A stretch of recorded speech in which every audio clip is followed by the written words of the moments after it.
안녕하세요. 그린카입니다. 그린카는 지적 운전을 위한 폭넓고 간편한 카쉐어링 서비스입니다. 언제 어디서나 스마트폰만 있으면 내 근처 가까운 곳에서 원하는 차를 쉽고 빠르게 빌릴 수 있습니다. 10분당 단돈 1,000원대로 만날 수 있는 드라이빙의 신세계. 지금 바로 5분 안에 내 차처럼 그린카를 만나보실 수 있습니다. 그리고 이 방송을 듣고 계신 분들 회원가입하실 때 추천 코드에 지적 운전을 입력하시면 그린카 3시간 무료 이용권을 받으실 수 있습니다. 지금까지 대한민국 넘버원 카쉐어링 그린카였습니다.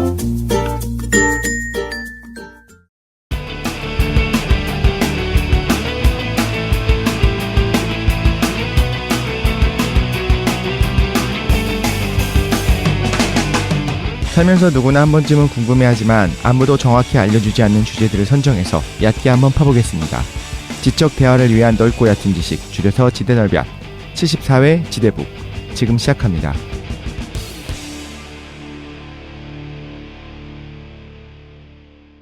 한 주간 잘 보내셨습니까?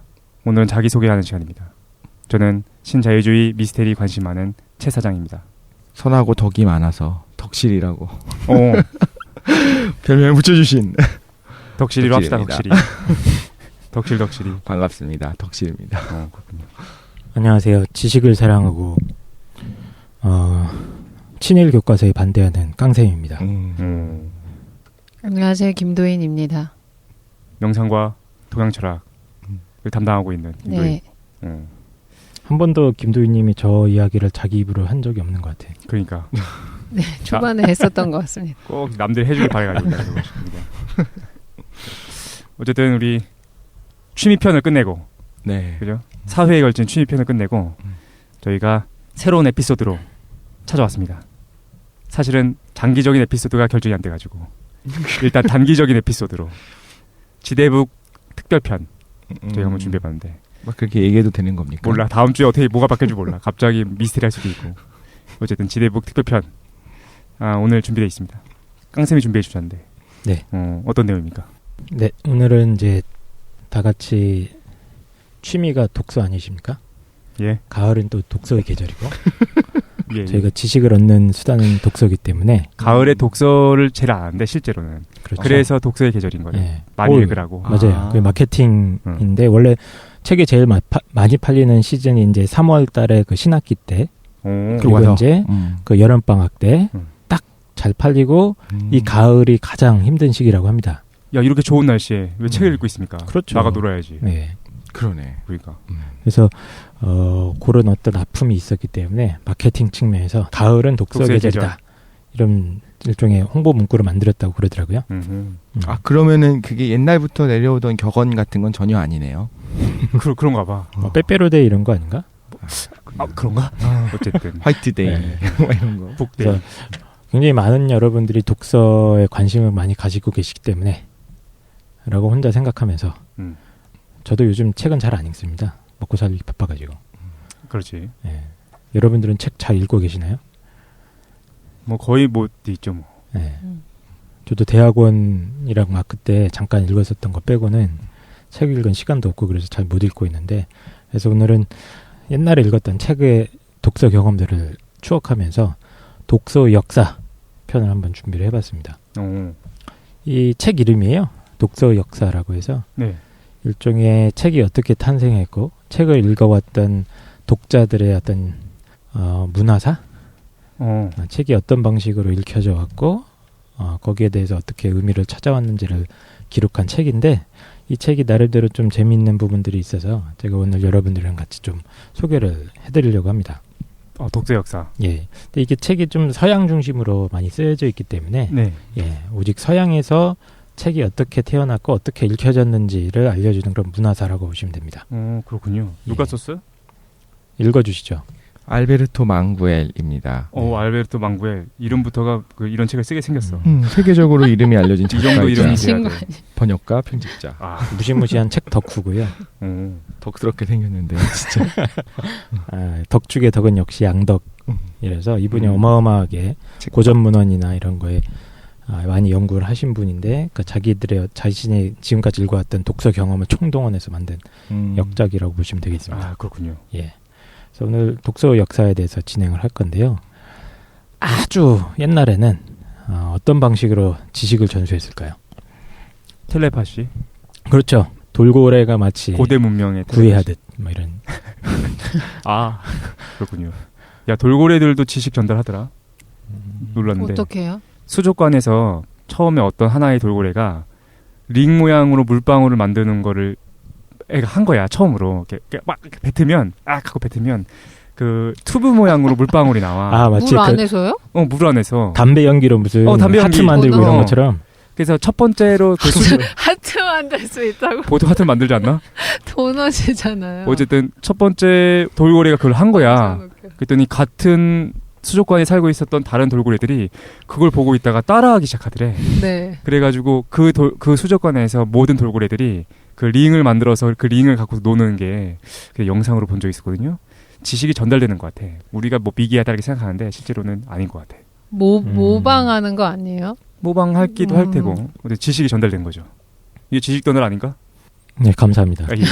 텔레파시를 이용할 수도 있겠고요. 아, 예, 그렇습니다. 인간이 이제 말을 하게 된 이유로는 이제 서로 말을 했겠죠. 대화.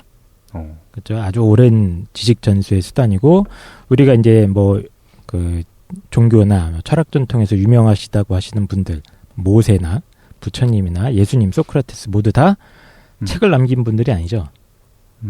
그렇네. 예, 다들 이제 대화를 통해서 말로서 지식을 전달했던 그런 분들입니다. 근데 이제 책이라는 게 본격적으로 탄생한 역사를 지금 말씀드리려고 제가 이 얘기를 꺼낸 건데, 언제쯤 탄생했을 것 같아요, 책이? 이집트? 파피루스 막 이런 거 배웠던 것 같은데.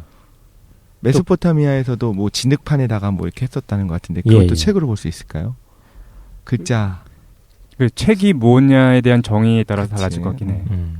문자가 적혀 있는 모든 걸 책으로 텍스트라고 볼 것이냐. 그럼 동굴에 이제 다시 나눠 그려놓은 것들도 하나의. 그럴 수도 있겠죠. 근데 이제 제일 중요한 건 역시 문자겠죠, 문자. 네.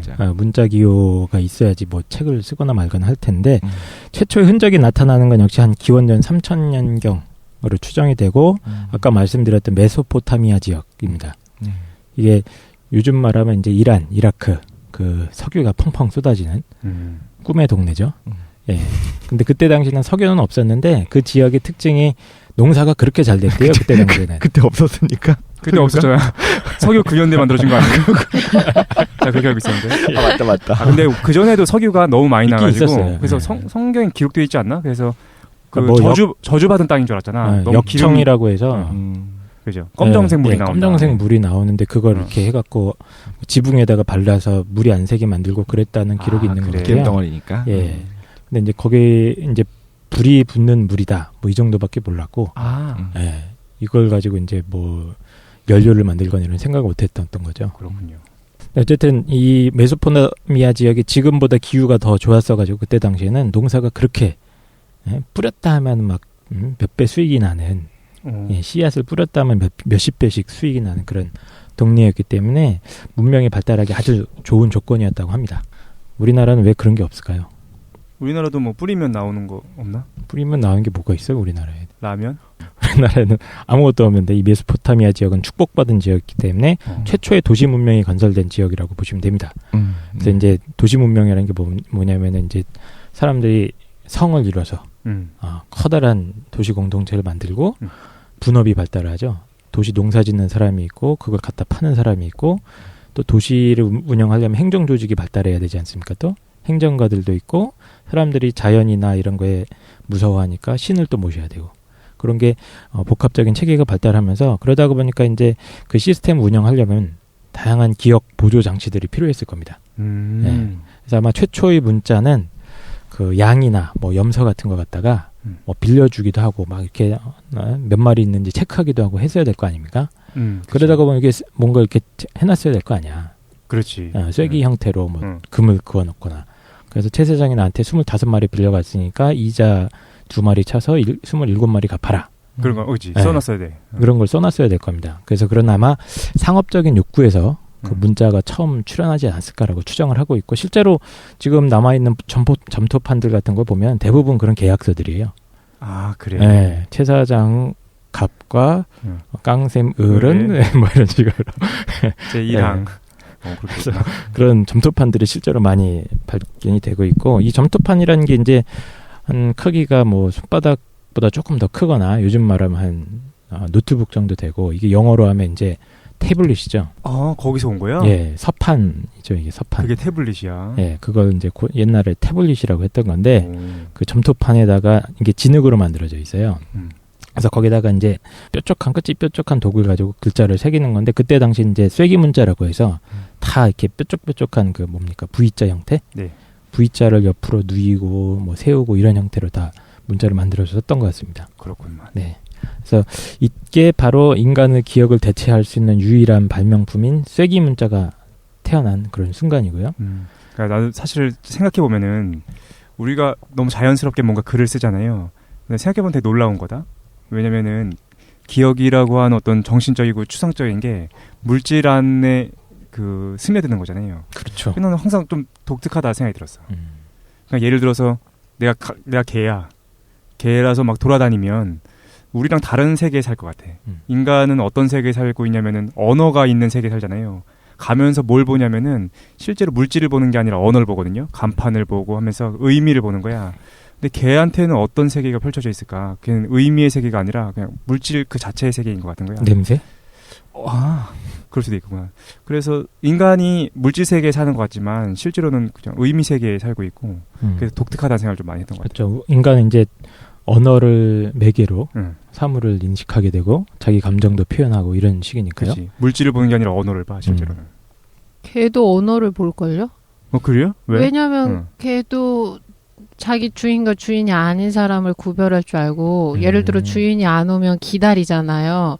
그러면 주인이 사라졌기 때문에 다시 회귀한다는 관념이 있는 건데, 순간순간에 대한 경험만 수용할 수 있다 그러면 그런 작용이나 행동을 못 보일걸요? 좀 내려옵시다. 걔는 상징체가 있을 거 같고, 좀 불가사리나 네. 해파리 정도? 있는 거 아니에요? 어마어마한 세계. 네네. 어쨌든. 미토콘드리아 이런 거? 아, 예. 근데 이제 지금 말씀하신 거를 좀 더 확장을 해보면 정보를 저장하고 우리가 그 생명이라고 하는 것 자체가 정보를 저장하는 형태들 생명이라고 하기도 하잖아요. 그럼 이제 점토판이라고 하는 것도 정보를 저장하고 있다는 거지. 그렇지. 누가 읽어보지 않으면 의미가 없을 수 있겠지만 네. 그러면 되게 묘한 것 같아요, 기분이. 사실 뇌라는 걸 우리가 너무 신비하게 생각하는데 별거 아닌 거야. 점토판이랑 크게 다르지 않은 거지. 어떤 정보가 기록되어 있는 거고. 그죠. 근데 중요한 거는 점토판이 됐든 내 뇌가 됐든 그 정보에 대해서 해석하고 있는 의식이 있다라는 거. 그게 좀 신비한 것 같긴 해요. 어떤 생명이 태어났다가 그냥 죽었어요. 없어졌어. 사그라들었어. 근데 아무런 기록을 남기지 않고 아무런 영향을 주지 않고 그랬다면 그 다음에 죽은 다음에 뭐 10년이 지나고 100년이 지나고 1000년이 지났을 때 무슨 의미가 있냐. 아무 의미가 없는 것처럼 점토판에다가 우리의 기억을 새겼는데 그 점토판이 출토되지 않고 혹은 깨졌어. 화산이 폭발하고 뭐 여러 가지 방법으로 인해서 그럼 그 아무 의미가 없어지는 것도 동일한 것 같고 뭔가 기억이 남겨지고 기록이 남겨져야 되는 게 아닌가 그러니까 싶기도 지금 되게 핵심적인 얘기들이 나오는 것 같은데, 문자가 태어난 순간 이 문자를 읽을 수 있는 독자도 같이 태어난 셈이 됩니다. 그렇구만. 네, 인류 최초의 독자들이 이제 기원전 3000년경부터 태어나기 시작했던 거죠. 근데 당시에는 이 독자들보다는 이 책을 쓰는 저자들, 즉 문자를 쓸 수 있는 사람들, 이건 이제 당시에 필사가라고 불렀던 것 같은데, 이 사람들이 굉장히 막강한 사회적 영향력을 누립니다. 문자가 처음 탄생했던 당시에. 그러니까 요즘도 컴퓨터 프로그래밍 언어를 할 줄 알면 좀 이게 할 수 있는 게 많잖아요. 뭐 박근혜 언어를 해석할 수 있으면 또 출세도 할 수 있고. 뭐 이런 언어가 항상 권력이 연결돼 있군요. 그때 당시에는 이 필사자들이 굉장한 귀족 엘리트로 대접받았다고 합니다. 그렇구나. 네, 그래서 아무나 될 수 있는 게 아니고 아주 특별히 훈련받은 극소수만 필사자의 위치에 갈 수 있었고, 아예 이 필사자를 양성하는 학교도 있었다고 그래요. 메소포타미아 지역에 기원전 한 3000년부터. 그래서 이때도 입시 제도가 있었고 또 입시 부정도 있었습니다.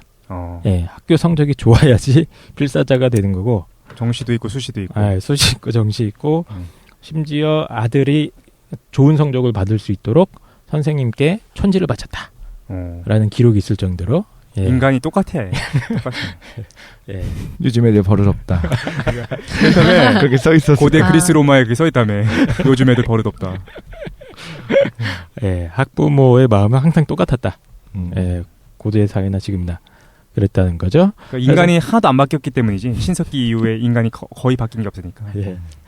근데 이 필사가들의 역사상 최초 작가들인데 이 사람들이 이제 그 출토된 점토판들을 보면 이렇게 엄청 글쓰기 연습한 기록들도 굉장히 많아요. 그러니까 막 틀려 얘가 문법이. 우리가 지금 고대 유적지에 막 발굴된 점토판들 보면 이거 대단한 가치가 있는 거구나. 뭐 이런 느낌이 좀 들잖아요. 실제로 아닌가 보다. 실제로는 연애 편지고 뭐 그러겠지 뭐. 연애 편지도 아니고 막 받아쓰기 하다가 틀리고 막 이런 거야. 아, 그래? 예. 문법적으로 그러니까 오류가 있고 이런 기록들이 굉장히 많아요. 아마 학교에서 애들이 글쓰기 연습을 하던 것들도 막 그냥 출토가 된 겁니다. 그러겠네. 그렇겠네. 대량으로 출토했는데 알고 보니 그 깜지 버리는 곳이었어. 다 씻고 깜짝만 있어. 이거 어마어마한 이거 역사적인 유물이잖아. 이렇게 봤더니 다 가나다로 막 이렇게 있어. 선생님 개개기 막 이렇게. 그렇군요. 예.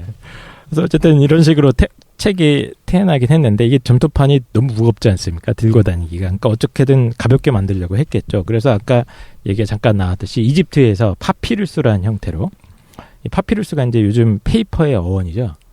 영어로 그래. 하면. 예. 그래서 이게 뭐냐면은 나일강 근처에서 뭐 갈대처럼 자라는 식물 이름이에요.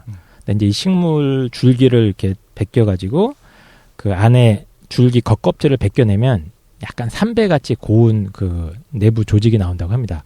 이걸 쭉 펴가지고 말리면은 이제 삼배처럼 어느 정도 그 조직이 이루어져 있는 섬유질이 나오는데 이걸 이제 말려갖고 종이처럼 만들어서 쓴 거예요. 아, 그래? 예.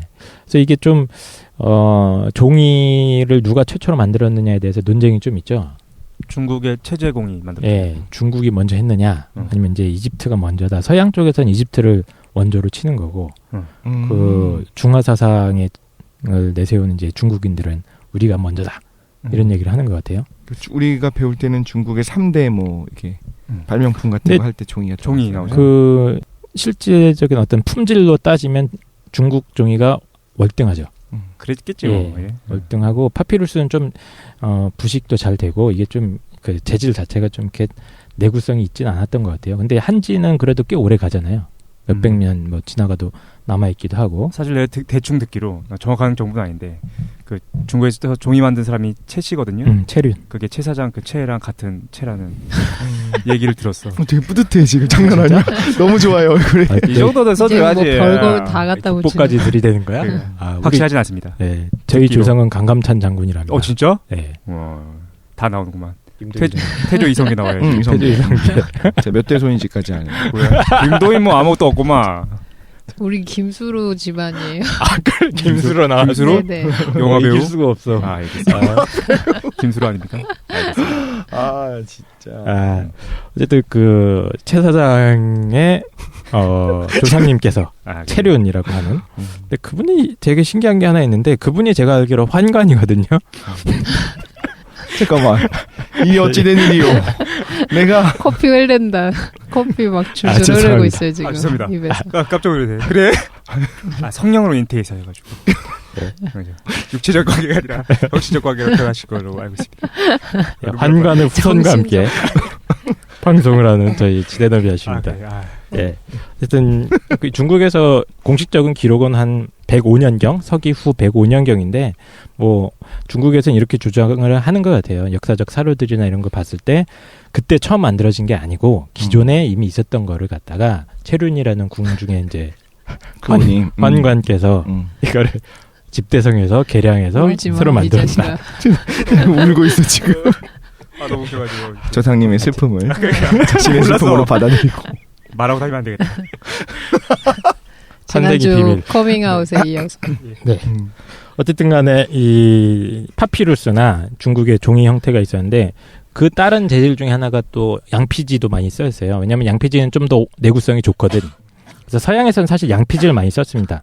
원래는 이제 두루마리 형태로 말아서 이렇게 썼는데 이게 한 기원전 2세기경쯤 오면은 오늘날 흔히 볼 수 있는 책 형태로 바뀌게 돼요. 이걸 코덱스라고 하더라고요. 코덱스. 그래. 이게 라틴어로 나무도막을 뜻하는 말인데 이게 지금 책이 네모난 그 뭡니까 나무도막처럼 보였던 것 같아요. 당시로서는. 예. 근데 그 안에 종이가 들어가 있는 게 아니고 양피지를 얇게 펴가지고 그걸 말아서 썼다고 하는 겁니다. 아, 그렇군요. 예, 그래서 양피지를 이제 한 번 접으면 2절지, 2번 접으면 4절, 뭐 3번 접으면 8절. 이 분류가 이제 그때부터 이미 있었다고 그래요. 그래서 과거에는 이 책 한 권이 엄청나게 귀했던 시절인 거고, 책 하나 그걸 다 양가죽으로 만들었다고 생각을 해보세요. 비쌌겠다. 엄청 비쌌던 거죠, 그렇죠? 그리고 이 내용을 또 어떻게 해야 됩니까? 일일이 사람이 다 써야 되잖아요. 그래서 이거를 필사라고 하고, 손으로 이 필사하는 사람들이 일종의 전문직이라고 보시면 됩니다. 우리 어렸을 때도 있었어. 예. 기억 안 날지 모르겠는데 그 글씨 예쁘게 쓰시는 분들이 그 뭐지 기업에서 나오는 문서들이나 이런 거 필사하고 그러시는 분들이 옛날에 있었던데 직업으로. 진짜? 있었어요. 시대 차이 난다. 예. 저희 어렸을 때 있었다고요? 있었던 것 같은데 그래서 필사하는 직업이 있었는데. 그래요? 역시 아주 어릴 때. 체르네 후손. 조상님. 예. 네. 책 한 권 굉장히 비쌌고 귀했다는 귀중품인 거고, 오늘날로 치면 거의 아이패드 프로 정도의 느낌? 한 권당 100만 원 이상이라고 보시면 됩니다. 엄청난 귀중품이에요. 그러다 보니까 이 책 표지를 엄청 예쁘게 꾸미는 게 또 유행을 했어요. 역사적으로 보면. 워낙 귀중품이고 하다 보니까 또 책을 수집하는 덕후들도 있고, 엄청나게 고가에 거래되고, 이러다 보니까 박물관 같은 데 가서 책, 서양의 유물 같은 걸 보면은 겉에 막 금박을 입혀서 막 예쁘게 이렇게 장식을 하고 막 그런 게 되게 많이 있습니다. 지금이랑 동일한 심리 아닐까? 예, 핸드폰에다가 껍데기 씌우고 이런 건 비슷한 심리겠지. 맞습니다. 예. 그리고 책을 딱 펼치면 그 안에도 되게 화려하게 막 장식을 막 해놨죠. 이건 이제 채식이라고 하더라고요. 네. 예, 표지나 속지를 갖다가 아주 정교하게 뭐 백합 문양이라던가 뭐 이런 걸 연결시켜서 예쁘게 만들어 놓는 그런 산업이 발달하기도 하죠. 오늘 최 대장님이 좋아하겠는데요. 채가 많이 나옵니다. 그러네요. 그 요즘도 이제 고서적 수집하시는 분들이 많이 있잖아. 그리고 세계적으로 계속해서 열린다라는 얘기를 얼마 전에 들었는데 있습니다. 예. 그래서 덕후들이 있어요 또. 그래서 뭐 되게 비싸대. 그래서 뭐 조그만 책인데 뭐 몇백만 원씩 해가지고 계속해서 사고 판다고 하더라고요. 지금처럼 책이 이제 넘쳐나는 시대는 아니었을 거고, 그렇죠? 활자 같은 게 없었던 시대니까. 그러면 지금 쓰는 사람도 우리가 막 글씨 쓸 때 막 빠르게 쓰면서 하는 게 아니라 이게 영원히 남을 거다라는 생각으로 했을 것 같아요. 정성스럽게. 그러니까 글자 하나하나 그렇게 썼을 것 같습니다. 이게 되게 힘들다고 그러더라고요. 이 필사하는 게. 근데 딱 생각해봐도 힘들지 않겠습니까? 그 반지의 제왕 영화를 보면 끝부분에 보면 이제 책을 쓰면서 끝나요. 마지막으로. 네. 근데 그 책을 쓰는 걸 보니까 너무 예쁜 거예요. 글씨를 막 이렇게 예쁘게 예술 작품 같이 다 배우는 거예요. 네. 그렇겠죠. 그래. 그 폰트를 그 사람이 개발해서 쓰는 겁니다. 그렇지, 그러겠지. 당연히. 뭐 기계가 개발하진 않았겠지. 그 서체가 있어요. 폰트를 갖다가 그 컴퓨터에만 있는 게 아니고 아주 오래전부터 뭐 성경책에는 이 폰트로 뭐 이런 것 전통들이 있어요. 또 수도원마다 막 폰트가 있고 이래요. 아, 그러겠네. 글씨체 같은 거. 우리 예. 대학교 네네. 때도 왜 NL이랑 PD가 그 우리 대자보 쓰는 필체가 달랐어요. 정말요? 그거 배우는 거야. 아, 진짜로? 진짜? 진짜로. 그래가지고 대자보만 봐도 필체 보고 대충 구분하고 그랬었는데. 왜 다른 시대에 살았지 이렇게? 저희 때 그렇게 뭐 운동권이 막 많이 없어질 비운동권이 때 항상 네네. 방송되던 시대여서 최 사장님이랑 세대 차이 나가지고 그래. 다른 세대니까. 그러니까. 혼자 다른 세대 살고 있어. 네. 어쨌든. 예. 그래서 필체가 이렇게 네, 전통이 전통으로. 있는 거죠. 그런 것도. 예. 책이 워낙 귀했기 때문에 또 책을 읽을 수 있는 사람이 많지 않았지 않습니까? 당시에는 문맹이 워낙 많았고 그러다가 보니까 만화책도 굉장히 인기를 끕니다. 중세에는. 그림으로 예. 설명이 되어 있는. 그림으로 설명이 되어 있고 실제로 딱 보면 말풍선 같은 것도 있어요. 아, 그래? 그러니까 성경을 대중한테 보여줘야 되는데 충격적인. 그 성경 속의 장면을 갖다가 묘사를 하고 예를 들어서 이제 성모 마리아님께서 예수 그리스도를 이렇게 안고 있고 앞에 동방박사 3명이 딱 있는데 말풍선을 이제 요즘 만화처럼 그려놓지는 않고 이게 교묘하게 무슨 뭐 띠 장식 같은 걸로 쫙 해가지고 나 뭐 나 기억난다. 네, 거기에 그 성경 구절들을 박아놓는 거예요. 네. 그래서 그게 한 중세까지는 굉장히 인기가 많았습니다. 이건 뭐 가난한 자들을 위한 성경이라고 불렀다고 그래요. 근데 사실 엄청 비쌌겠죠. 그렇지. 그림까지 그려놨으니까 엄청 더 비싼 아이템이었을 겁니다. 그런데 이제 이런 것들이 다 아시다시피 이제 1450년경쯤 오시면 구텐베르크가 금속 활자를 이제 본격적으로 대중화를 시키게 되는 거죠. 그래서 뭐 구텐베르크가 이제 개발했던 것들이 굉장히 이 사람이 좀 엔지니어인데 실험 정신에 이런 게 꽤 있었던 것 같아요. 그래서 금속 활자에 맞는 그 금속 재질 같은 것도 여러 번 실험을 해보고, 예, 거기에 적합한 기름 잉크도 직접 다 개발하고, 이걸 이렇게 프레스라고 해서 눌러주는 기계 있지 네. 않습니까? 그것도 엄청나게 오랜 연구 끝에 만들어낸 거라고 합니다. 예, 그러니까 오리지널리티가 있는 거죠. 이게 활자 인쇄술이 원래는 그 전부터 있었는데 있었죠. 금속 활자로 만든 게 예, 있었거든요. 그러니까 목판으로 찍는 거랑 금속의 차이가 많이 나거든요. 목판은 몇 번 못 찍습니다. 그런 문제가 있었겠지. 네. 근데 이제 금속은 기름 잉크 먹여가지고 돌리기 시작하면은 뭐 계속 나오니까. 어마어마하게 내구성이 좋으니까 좋았던 거고, 수치로만 보시면은 이 구텐바르크 인쇄기 이후에 한 1450년쯤에 이게 최초로 개발되거든요. 이게 한 1500년까지 50년 동안만, 그 50년 동안 유럽에서 나온 책이 한 2천만 부 정도라고 합니다. 2천만 부요? 2천만 부. 와, 많이 예. 나왔구나. 근데 유럽에서 기원 후 500년에서 한 1400년대까지 필사된 책의 총 권수가 한 10만 권밖에 안 돼요.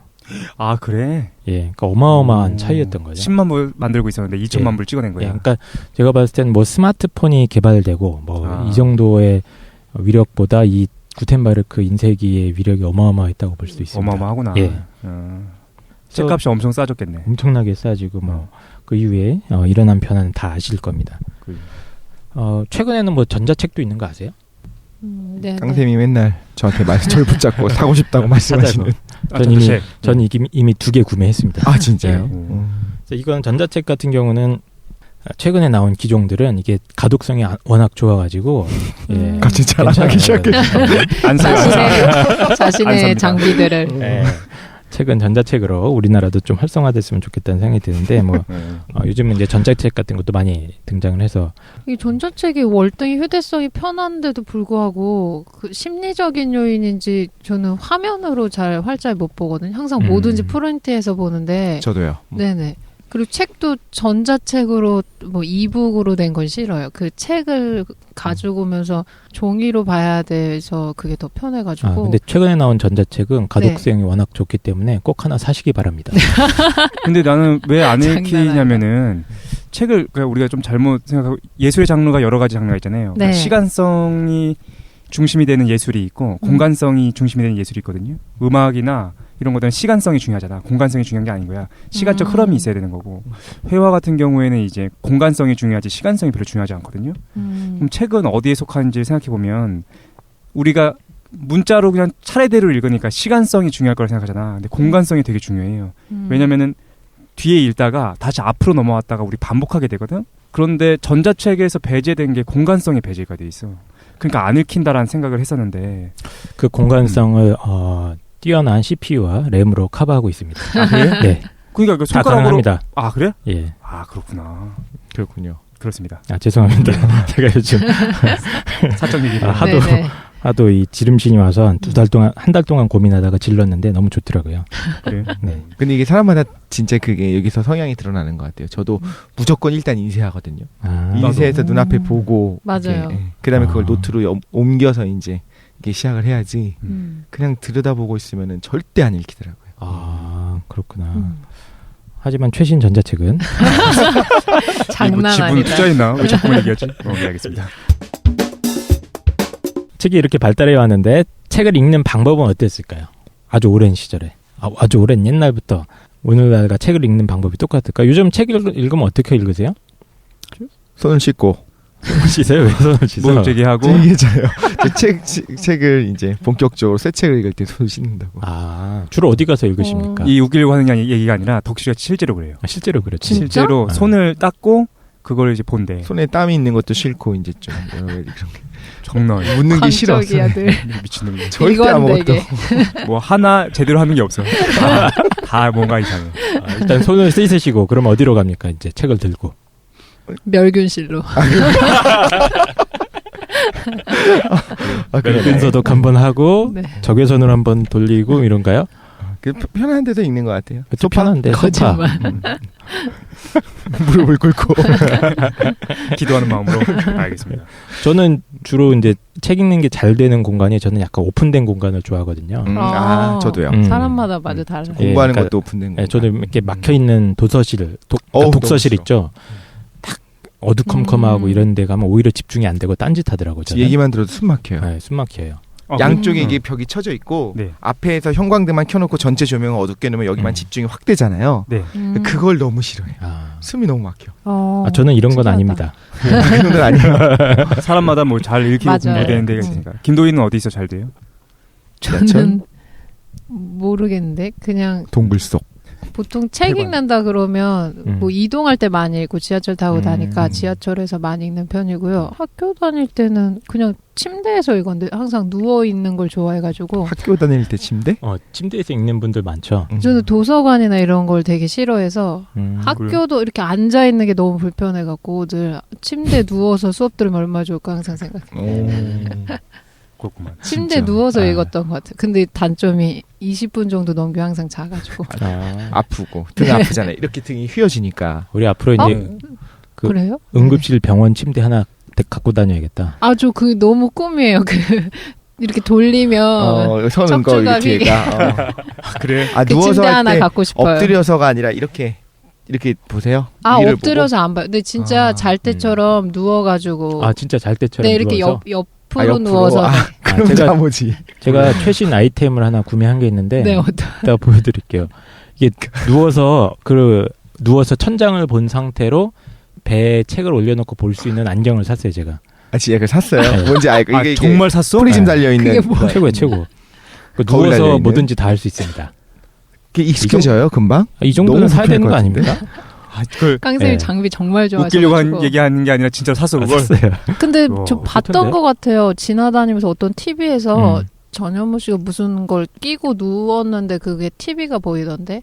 맞아, 그거. 예전에. 누워서 뭐 할수 네, 있는 TV가 프로에서. 봤었던 것 같기도 하고. 뭐 전현무 안경이라고 하던데. 그래. 예. 장난 아니다. 그러니까 보통 책을 읽는다가 하면 좀 시끄럽더라도 저는 이제 이어폰을 끼거든요. 주변에 소리가 들리면 방해가 되니까. 귀마개. 예. 아니 음악을 좀 이어폰. 듣죠. 조용한 음악 같은 걸로 귀를 차단합니다. 예, 뭐 이런 식으로 해서 좀 조용하게 혼자만의 공간에서 침대 위라든가 뭐 좀 오픈돼 있더라도 뭐 카페라든가 그치, 그런데 혼자만의 공간에서 이렇게 조용히 읽는 모습을 떠올리지 않습니까? 독서라고 하면 그쵸. 그러네요. 예, 근데 이런 방식으로 좋다. 독서를 하기 시작한 게 그렇게 오래 안 됐어요. 그러면 그 전에 뭐로? 예, 그럼 그 전에 어떻게 독서를 했는지를 보여주려면 제가 이 독서의 역사라는 책의 한 대목을 좀 읽어드리려고 합니다. 아, 네. 성 아우구스티누스 알고 계시죠? 그쵸? 오래됐네. 오래됐잖아 지금. 예.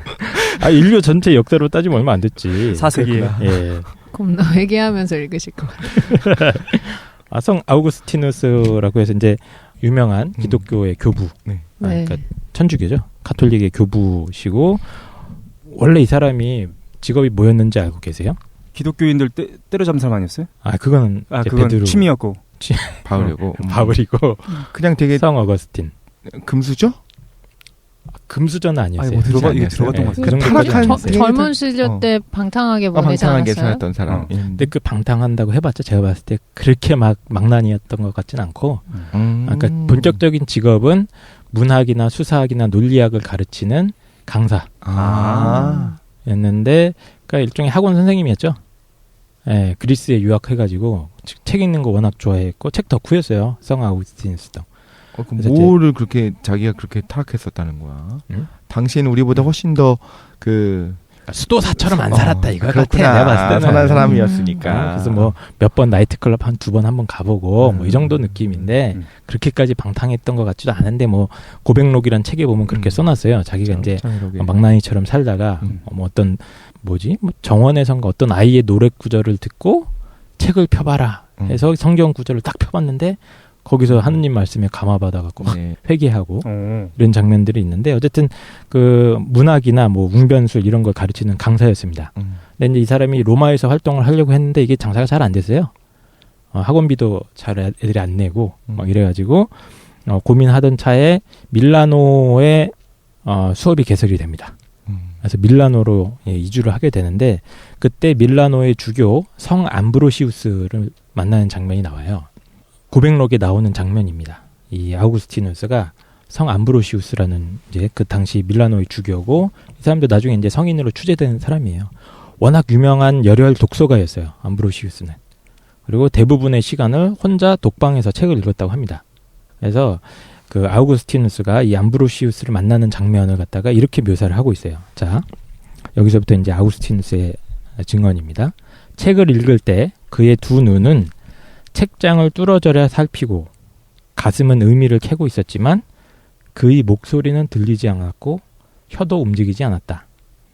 그래서 그를 방문할 때면 우리는 종종 이런 식으로 침묵 속에서 독서 산매경에 빠진 그를 발견하곤 했다. 그는 절대로 큰 소리를 내어 글을 읽지 않았다. 이렇게 적어놨어요. 묵독이네요, 묵독. 저희가 그쵸. 지금 하고 있는 보편적인 방법. 예.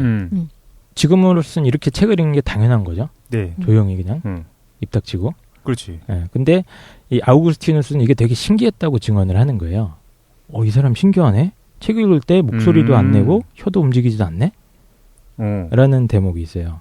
그러니까 이게 왜 그랬냐면 이때 당시만 해도 성 아우구스티누스가 있던 시절만 해도 말 없이 그러니까 낭독하지 않고 책을 읽는 방법은 비정상적인 방법이었습니다. 약간 낯설었구나. 네. 그러니까 일반적으로 이때 당시에 책을 읽는다는 건 내가 그 책을 혼자 읽는다고 해도 당연히 그걸 소리내서 읽는 게 정상이었던 거예요. 그래. 네. 그래서 이 낭독하는 방식의 독서가 적어도 한 10세기 정도까지는 서구 사회에서 보편적이었고 이 아우구스티누스가 이런 독서 장면 일종의 이제 소리 없이 독서하는 장면, 묵독 이런 거죠, 이게. 소리 없이 독서하는 묵독 장면을 묘사한 이 대목이 아마도 서구 문헌사에서 최초로 기록된 소리내지 않는 독서의 그 사례라고 볼 수 있습니다. 그래요. 네. 물론 이제 그 더 이전 기록들도 있는데 뭐 예를 들면 알렉산더 대왕이 어머니가 보낸 편지를 말없이 읽어가지고 부하들이 깜짝 놀랐다. 이런 기록들이 있긴 있어요. 그래? 그러니까 이때 당시에는 누가 뭐 책을 읽는다, 뭐 편지를 읽는다 하면 문자를 보면 당연히 소리내서 읽는 거야, 그냥. 이게 너무 당연했던 시대인 거예요. 그래서 당시에는 소리내서 읽는 것이 너무 당연시되던 시대였기 때문에 아마도 도서관이라던가 뭐 학자들이 모여서 있는 뭐 플라톤의 아카데미아나 뭐 이런 데 있지 않습니까? 당시 학원들. 네. 이런 데서도 아마 수십 명의 학자들이 중얼중얼 거리면서 책을 읽었겠죠. 그렇죠? 그래서 아우구스티누스 역시 지독한 독서광이었는데 눈에 보이는 모든 글은 가리지 않고 소리내서 읽는 습관을 가지고 있었다고 합니다. 김도희는 왜 혼자 빵 터졌어? 독실님 지금 뭐 생각하고 계세요? 되게 광적으로 어떤 거를 골똘히 생각하는 표정. 그래. 장면을 그리고 있었어요. 그 상황이 그리고 돌고래를 생각했어요. 방금 전에. 그 돌고래가 예. 그 하트가 아니라 그 만들어냈다고 했잖아요. 네네. 근데 걔네들이 옆에 있는 애가 보고 쟤가 저렇게 하는 것도 따라한 거라는 것처럼 초대 그 성경 여기서 이제 성경이 많은 부분이 차지할 거고 그 책 같은 게 굉장히 귀했을 거고 태어나서 본 형태들은 뭐냐면 그거를 읽을 때 항상 손을 씻었을 거고 당연히 당시에 당연히 그렇겠죠. 그 다음에 그것을 소리내서 되게 그 두려운 마음으로 읽는 거를 항상 평생 봐왔을 거라는 거예요. 돌고래 옆에 돌고래가 이제 공급방울을 만들어내는 것처럼. 네. 그럼 이제 사고가 제한되는 거지. 원래 저건 저렇게 하는 거구나. 그리고 책이 너무 적으니까 현대인이 태어나서 접하게 되는 그 글자 수랑 그 중세인이 태어나서 접하게 되는 총 글자 수 자체 양적 차이가 많이 컸을 것 같아. 그럴 것 같아요. 그러니까 우리 어렸을 때 생각해보면 안 읽히잖아요. 그러면 그때 소리내서 읽거든. 소리내서 읽죠. 그러니까 아마 시대적 상황 자체가 텍스트가 너무 적다 보니까 익숙하지 않아서 그랬던 건 아닐까라는 생각도 드는데. 이게 시작부터가 암송으로 되니까 활자 언어 전에 구술 언어로서 다 암송하잖아요. 뭐 불교 경전도 그 일을 써가지고 전수된 게 아니고 서로 이제 너 배웠던 거 뭐야, 너 배웠던 거 뭐야, 그래서 모여가지고 서로 암송해서 맞춰보잖아요. 그렇죠. 그러니까 그 방식으로 하다가 활자 이제 인쇄술이 발달해가지고 활자 매체가 이제 발달하게 된 거니까 이전의 방식으로 읽었을 것 같은데요. 데리다도 이거 비슷하게 그 말과 글의 어떤 지위의 차이에 대한 얘기 하지 않나? 그러니까 글이라는 것이 지금까지 계속해서 보조적 수단이고 말이 이제 진리를 담지하고 있는 거다. 그게 인류 역사에서 그 말과 글의 지위 차이를 만들어냈단 말이죠. 예, 맞습니다. 그러니까 지금 다양한 얘기들이 나왔는데 이게 그때 당시 사람들의 어떤 사고 방식이나 세계관을 어느 정도 들여다봐야지 이해가 되는 겁니다. 그러니까 정확하게 최 사장이 얘기했던 그 데리다의 인용 구절 그 부분이 정확한 것 같아요. 그러니까 그때 당시에는 문자는 어떤 거냐면 소리를 재생하는 일종의 보조 레코드 장치. 플레이어 같은 거야. 문자가 독립적으로 있는 게 아니고 문자를 딱 봐. 그럼 읽어야 돼. 이런 게 너무 자연스러웠다는 거죠. 소리 내서 음성의 형태로 그렇죠. 변환을 해서 예. 자기 귀로 다시 들어야 돼. 그러니까 당시에는 글자로 쓰여진 텍스트라는 건 그냥 누군가 발음할 수 있도록 쓰여진 어떤 것입니다. 아, 발음 기호야. 예, 그러니까 발음 발음해야 기호 돼, 같은 반드시. 겁니다. 그거는. 아, 그렇구나. 그리고 그 글자는 가만히 있으면 의미가 없어. 누가 읽어야지 생명력을 가진다고 생각을 해요. 야, 우리 약간 그건 비슷한 게 아닐까? 악보를 어떤 사람이 우리가 딱 봤는데 어떤 사람이 악보를 눈으로만 보고 있어 이렇게. 그러면은 요 진짜 신기한데? 라고 얘기하는 거랑 비슷한 게 아닐까? 왜요? 왜냐면 악보라는 거는 그 음악을 재생하기 위한 보조적 수단인 거지. 악보 그 자체가 중요한 게 아닌 거잖아. 근데 옛날 사람들이 그 텍스트를 봤을 때도 이거는 악기처럼 이렇게 발음을 해줄 수 있는 보조 수단인데 그걸 보고 있으니까 이상하게 느꼈을 예. 것 같아요. 그러네요. 그럴 수 있겠네요. 그래서 이게 이제 고대 문명에서 문자가 가졌던 어떤 성격이나 이런 걸 좀 이해를 해봐야 돼요. 그러니까 아주 뭐 예전에 이제 주술사가 막 주술을 행하고 부적을 쓰고 이런 시대로 한번 돌아가 봅시다. 이때는 문자라는 거는 그냥 요즘 생각하는 그냥 기호가 아니고 마치 영혼처럼 어떤 특정한 소리를 지니고 있는 걸로 여겨집니다. 그러니까 문자랑 소리는 같이 있는 거예요, 항상. 그리고 그 소리를 발음함으로써 문자 속에 숨어져 있는 어떤 매직, 마술적인 힘, 어떤 주술적인 힘이 살아난다고 생각을 해요. 예, 그래서 주문 같은 이런 그렇죠. 건가요? 예, 그게 그 흔적이 거기에 남아 있는 건데 이제 이게 매직 알파벳이라고 해서 고대 사회에서는 어떤 문자라는 게 신성한 걸로 추앙을 받거든요. 보통 신이 우리한테 줬다 이렇게 생각을 하는 게 대부분이기 때문에 그 문자에 각각 하나하나마다 뭔가 고유의 어떤 힘이 들어있다고 생각을 합니다. 그래서 부적을 쓰는 게 괜한 게 아니고 그 문자 속에 숨어져 있는 마법적인 힘을 갖다가 제사장한테 딱 붙여주면 그게 가는 거죠, 그렇죠? 강시. 예. 강시. 강시. 강시 생각나. 예. 그래서 뭐 아브라카다브란가 뭐 이런 마술 주문 그런 것도 있었던 것 같은데, 그러니까 그 주문을 발음함으로써 그 문자에 숨어있던 그 힘이 막 살아난다고 생각을 하는 거야. 발음이 우선인 게 아니라 이 부분에 있어서는 이제 문자가 우선인 거고 그 문자를 표현해 주는 거네요. 그 엑소시즘 같은 거에서도 이제 주문이라고 하죠. 근데 사실 주문이라고 하면 안 될 텐데 이제 그 기도문이 될 텐데 주문처럼 이제 그걸 이렇게 외우잖아요. 옆에서 보면은 그러니까 그런 것들이 안에 이제 힘이 들어 있고 그렇죠. 그렇게 생각했을 것 같습니다. 이게 이제 종교 경전을 이제 해석하고 이런 관습에도 이게 다 영향을 미쳐줘요. 그러니까 매직 알파벳의 어떤 관념인 건데 문자 속에 어떤 성스러운 힘이 들어 있고 그거를 발음함으로써 이게 뿅 하고 나타난다. 그 힘이 이런 관념이 종교에도 계속 나타납니다. 그래서 유대교에서도 성경이 하나님의 말씀이잖아요. 다른 게 아니고. 그러니까 이 구절을 암송하는 것은 뭡니까? 신과 대화를 하는 성격을 지니게 되죠. 그렇죠? 그렇군. 네, 그래서 지금도 이거 성경 공부할 때 이렇게 암송하지 않나요? 입으로? 아, 외우기도 하고요. 네.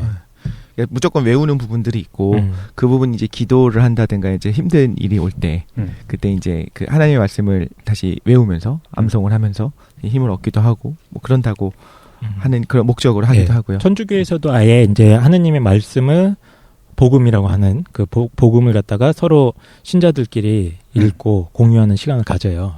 예, 그래서 독서, 뭐 복음, 뭐 이런 전례의 시간에 성경책을 읽어줍니다. 이 복된 말씀 들어라. 그렇죠. 깜짝 놀랐어요. 사실 지금 까 선생님이 말씀해 주시는 부분이 많은 부분에 있어서 이제 성경이 어떻게 전해지고 성경을 읽는 방법이 어떻게 변해왔고 이거랑 되게 비슷한 부분이 있거든요. 아, 그래요? 네. 그러니까 이제 그 지금 말씀해 주셨던 지스모리한 것들이 말씀이라고 하는 게 어떤 의미가 있는가, 혹은 그 글이라고 하는 거, 언어가 어떤 의미가 있는가 이런 걸 얘기할 때 그 예수 그리스도를 말씀으로 이제 묘사되는 부분들이 있고요. 요한복음에서도 또 뭐 이런 그러니까 예수님 자체가 말씀이다. 네, 말씀이다. 말씀이 이제 현존한 것이다. 뭐 이런 식의 어떤 묘사들이 성경 안에 있기도 하고, 뭐 히브리서에 이런 말씀도 있어요. 그 불교에서의 다르마랑 비슷한 거 아니야? 법. 죄송합니다. 예, 네네. 아무도 몰라 지금. 네. 히브리서 같은 경우는 이런 또 말씀이 있어요. 하나님의 말씀은 살아있고 활력이 있어 좌우의 날선 어떤 검보다도 예리하여 혼과 영과 및 관절과 골수를 찔러 쪼개기까지 하며 또 마음의 생각과 뜻을 판단하나니, 이렇게 말씀들을 보면 이거 외우는 구절 중에 하나거든요. 보통. 무슨 말이에요? 그게 언어가 있는 힘이라는 거예요? 언어가 그러니까 이렇게 나와 있어요. 하나님의 말씀이 살아있고 활력이 있어서 그렇죠. 좌우의 날선 어떤 검보다도 예리하고 혼과 영과 관절, 골수 이걸 찔러서 쪼갤 수도 있고 마음의 생각과 뜻을 판단할 수 있다. 하나님 말씀이 예. 그러니까 이런 것들이 지금 말씀하셨던 거 있잖아요. 언어, 그러니까 이렇게 문자, 기록되어 있는 예. 문자에 어떤 힘이 있다라고 예. 했던 것들이 이 안에 녹아 있는 것 같은 느낌. 예, 맞습니다. 그러니까 요즘은 워낙 문자가 많으니까 뭐 길거리에 가면 전단지에도 막 문자들이 써 있고 막 그렇지만은 그때 당시에는 문자 구경하는 게 그렇게 쉬운 일은 아니었습니다. 아, 그렇겠구나. 네. 시대적으로 약간 신비해 보였겠네. 그렇죠. 예. 못 읽는 사람은 이게 뭔가. 태초에는 굉장히 신비한 어떤 성격을 가졌다고 보시면 되고요. 그럴 것 같아요. 이게 이슬람교도 마찬가지죠. 꾸란이라고 해서 여기는 무조건 외워야 돼요. 외우는 꾸란. 것도 이제 중얼중얼 거리면서 암송한다고 그러죠. 예, 그게 이제 공식적인 교육이나 여기에 무조건 해야 되는 필수 교육 과정으로 잡혀 있을 정도고, 이런 현상에 대해서 이제 심리학자 줄리언 제인스라는 사람은 이렇게 분석을 하기도 합니다. 그러니까 인류의 진화 과정에서 시각적으로 언어를 지각하는 기능이 청각적으로 언어를 지각하는 기능보다 좀 늦게 진화한 것이 아닌가, 이런 주장을 펼치기도 해요. 그 짧은 2000년 동안? 예. 그러니까 청각이 먼저 진화했고, 그렇죠. 그다음에 시각으로 의미를 파악하는 게 늦게 진화한 늦게 거기 발달한 때문이다. 것 같다, 이렇게 분석을 하기도 한다고 합니다. 그래서 기원전 3000년경에 이제 반증 가능성이 없어. 아닐 것 같아요. 저는 아닌 것 같아요. 아, 그래요? 그러니까 문화적으로는 그럴 수 있어요. 문화적으로 그러는데 사실 1000년 전의 인류나 지금의 인류나 거의 똑같기 때문에. 그러니까 나도 그 생각이 드는 거야. 신석기 이후에 거의 비슷하잖아. 5000년 전에 태어났던 그 어린아이를 만약에 지금 데리고 와서 우리의 지금 교육을 시키면서 한다면 될 것 같아요. 근데 이제 문화적인 제한이라고 하는 것이 있잖아요. 그 문화 안에서는 항상 이렇게 되도록, 제가 보는 것마다 다 그래. 그러니까 문자는 굉장히 귀하고 그 문자를 보는 사람들마다 손을 씻고 되게 그거를 조심스럽게 읽고 막 이런 것들을 보면 거기로 사고가 제한될 수밖에 없을 것 같긴 한데, 이제 문화의 어떤 진화로서는 이해가 가는데 정말 생물학적 뇌의 발달은 그치? 잘 받아들이기 좀 힘든 것 같기도 하고. 이거 뭐지? 의식의 기원 쓴 사람 아니에요? 하버드대 의사? 제임스? 네. 몰라, 제임스 불러와 빨리. 이름이 완전 똑같아가지고 뭘 관찰하냐면 문화권마다 처음에 초기 조각상들이 눈이 되게 큰 거예요. 그래서 얼굴의 거의 3분의 2 이상을 눈이 차지하고 있거든요. 일본 만화처럼? 예? 일본 애니메이션처럼? 아, 맞아요. 그게 좀 더 뭐 2배 정도 크다고 보시면 돼요. 그러니까 보통 조각상 있으면 눈이 이렇게 크잖아요. 얼굴 전체를 눈으로 그려놓는데 그걸 뭐라고 하냐면, 예전에 사람들은 뭔가 문자나 이렇게 소통할 수 없고 또 이제 이질적인 문명을 만나기가 힘들잖아요. 그러니까 즉각적으로 봤을 때 시각적으로 판단하는 거예요.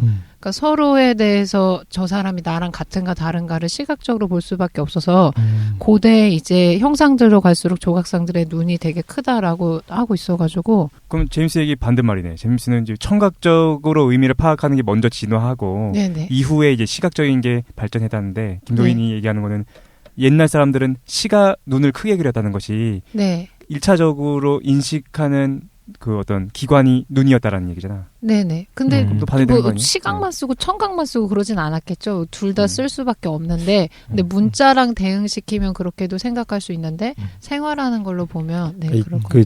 저기 줄리언 제인스가 아마 그 김도희님이 말씀하신 학자가 맞을 거예요. 네. 아, 그래. 맞는 것 같고, 이분은 이제 이론이 사실은 논란이 되게 많았던 게 그 딱 이분법적으로 구분을 하는 측면이 있어요. 그러니까 인간의 그 심리 발달 과정에 의식이 한 2단계로 진화했다고 보는데, 첫 번째 단계에서는 인간은 어떤 내적인, 우리가 흔히 말하는 내면적인 내향적인 마음이라는 게 거의 없었다고 판단을 하는 거예요. 맞아요. 이거 재밌어요. 그리고 그 사람들은 설명 좀 해줘.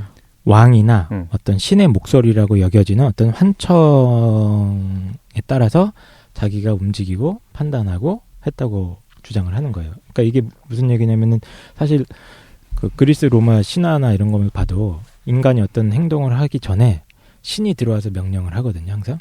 그러니까 다이몬. 예, 뭐 소크라테스도 그런 구절이 나오잖아요. 예, 다이몬이 대화편에서도 항상 자기는 다이몬의 이야기를 듣는다는 구절이 나올 뿐만 아니라, 뭐 고대 호메로스 시절의 그 일리아스나 이런 문헌들을 보더라도 아킬레우스가 열받아서 뭐 전장터에 나가지 않기로 결심을 했다, 이렇게 쓰면 될 거를 갖다가 아킬레우스가 고민하는 내면의 고민 장면을 항상 신이 그 사람 머릿속에 들어와서 얘기하는 걸로 묘사를 합니다.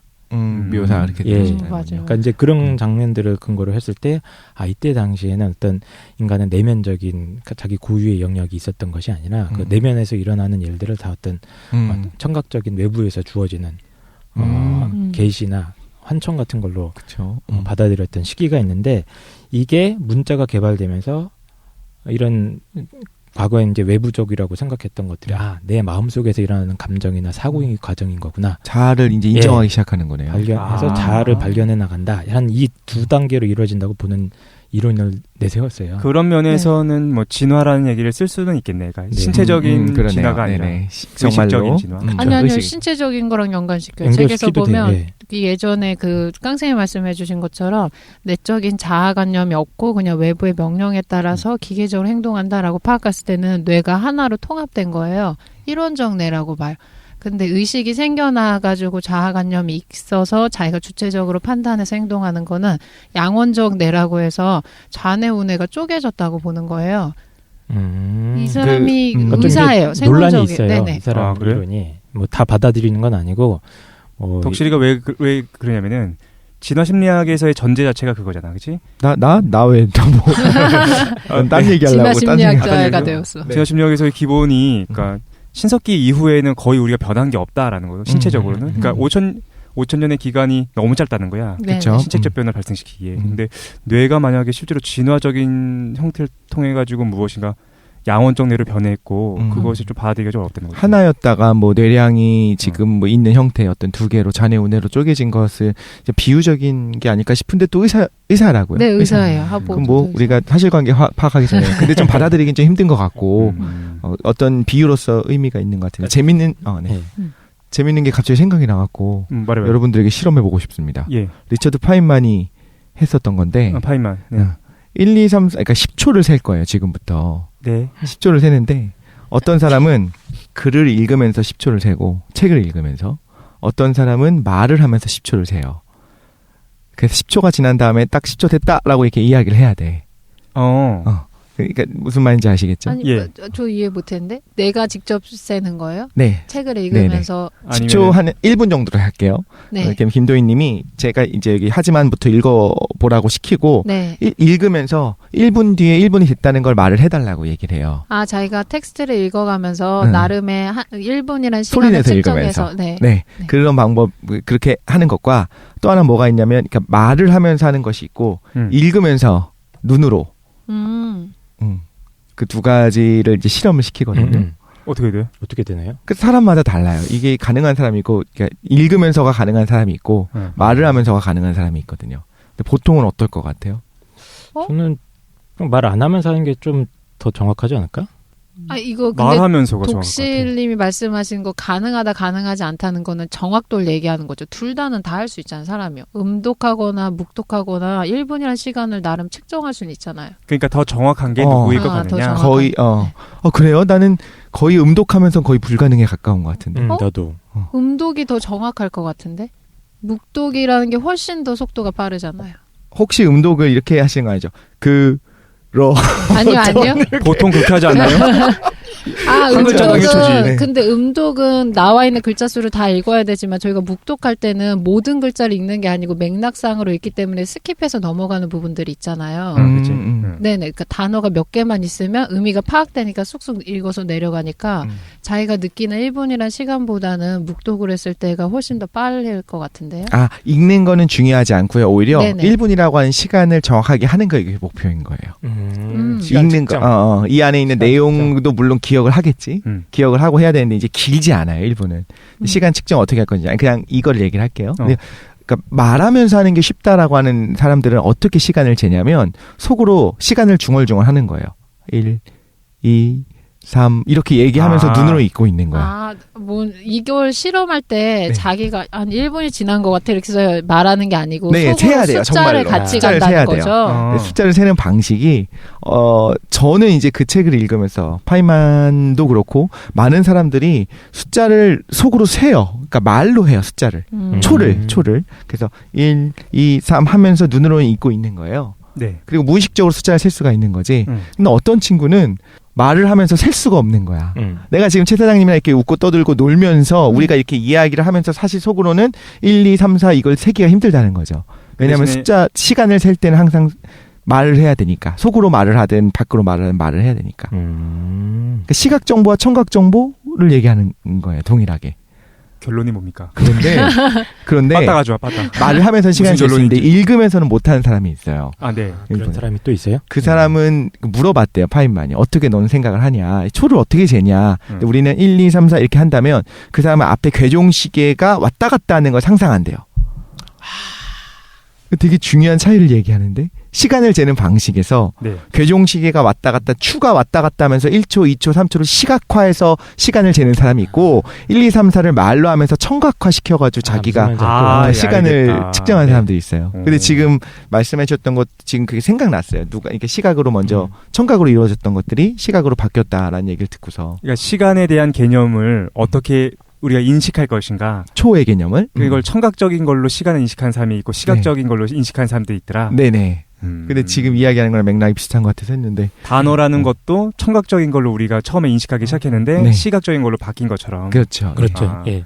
그래서 뭐 지금 윌리엄 제임스의 얘기나 이런 것들 종합해 보면 하여튼 고대인들의 내면 세계는 우리가 상상하는 거랑 엄청나게 달랐을 것이다. 그랬을 것 그렇겠지. 같아요. 뭐 공통점도 있었겠지만 차이가 나는 것들이 많았을 것으로 우리가 추정을 할 수 있는 거죠.